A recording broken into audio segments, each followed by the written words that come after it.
Қайырлы күн баршаларыңызға, каналыма қош келдіңіздер. Бүгін өте пайдалы, дәмді ананастан нарезка әзірлейміз. Дастарханға ұсынар уақытта жемістерімізді турап кіргізсеңіздер, әдемі көрінеді, әрі жегенге өте ыңғайлы.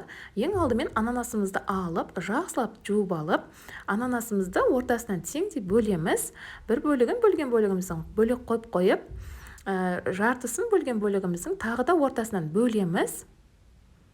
Осылай ортасынан бөліп, бір бөлігін қойып қоямыз. Енді бөлген бөлігімізді түбін алып тастаймыз ананасымыздың бірінші. Үсті жағынан бірінші ананасымызды осылай кесіп шығамыз.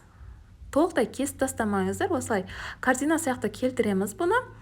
Түбі жағынан осының ананасымызды турап осылай аламыз. Ортасын алдық. Егер бас жағы сәл қалыңдау болса, сәл алып тастаңыздар. Осылай турап аламыз. Осылай мен қалыңдау болған екен, сәл алдым. Енді ішіндегі ананасымызды 4-5 етіп турап аламыз.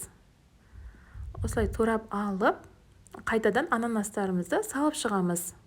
3 түрлі ананасымыз осы 3 түрлі ғып турап шығамыз. Қайсысы ыңғайлы сіздерге солай жасасаңыздар болады.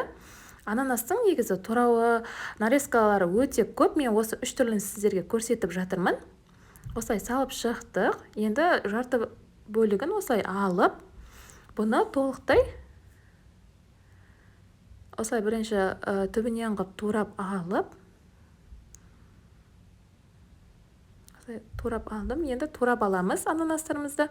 Түбінен ғып кесіп алып, осылай турап алдым. Енді ішінен сыртынан ғып келтіріп, осылай сәндеп шығамыз. Өте әдемі көрінеді, әрі жегенге өте ыңғайлы. Енді жартысын ананасымыздың алып, ортасын түбінен осылай ойып аламыз.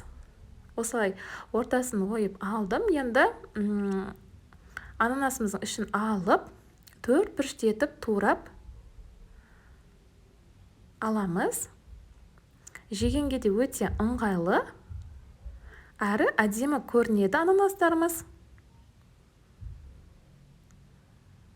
Осылай ананастарын турап алып, енді ішіне салып шығамыз.